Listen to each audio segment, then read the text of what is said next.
friends. Today I'm sharing with you a recipe that I found in a Woman's Day magazine from last summer, and it is called cheesy beef stuffed tomatoes.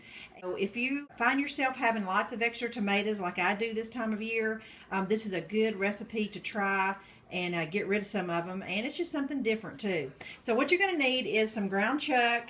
You need up to a pound. It just depends on how many tomatoes you have. It's kind of like doing stuffed bell peppers, but you are stuffing tomatoes instead. So just cook your meat according to how many tomatoes you have.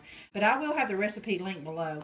You'll need a chopped up onion. You'll need some garlic, some minced garlic, some thyme, salt and pepper, and you'll need some white wine. If you don't cook with wine, you can always substitute apple juice or some chicken stock if you need that depth of flavor, or just leave it out altogether. And you'll need whatever your choice of cheese is, mozzarella, Swiss, whatever kind of cheese you happen to have on hand, and I just happen to have some mozzarella. And then just however many tomatoes you want to make. And my tomatoes, I did a big harvest this weekend, so a lot of mine aren't red anymore, and so I was able to pull these off, and they will work fine. They're red enough to work, so they'll be good. And also, I just want to share with you this little sign that's in my kitchen that I love. It says, "I love to cook with wine, and sometimes I even put it in the food." I thought that was so funny, and I've had this in my kitchen for a number of years.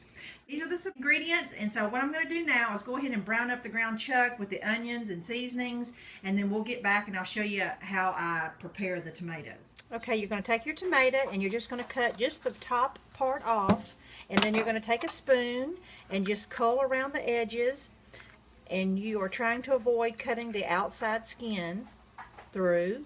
So once you get it all kind of culled out and the seeds, just kind of shake it out and they'll come out pretty easy. And so now your tomatoes are ready. I have my ground chuck cooked with all the ingredients that I showed you before, and I've let it drain really well. It was super lean ground chuck, but I still, let it drain. And then I have my tomatoes prepared like I showed you, and you do not have to line your pan in aluminum foil. I just did it because this pan is well loved and it looks a little better for filming. So now I'm just going to stuff each tomato with the meat mixture. I have my tomatoes stuffed, and now I'm going to top each tomato with a little handful of mozzarella cheese. Okay, they are ready for the oven. You're not going to bake these. You're going to broil these on high for 2 to 3 minutes until the tops are brown and bubbly. This is dinner tonight. Cheesy beef stuffed tomatoes with a side of green beans. It looks and smells delicious. Looking forward to trying this one. Great way to use up some tomatoes. It's something different. So I hope you enjoyed it. Thanks for watching. Bye-bye.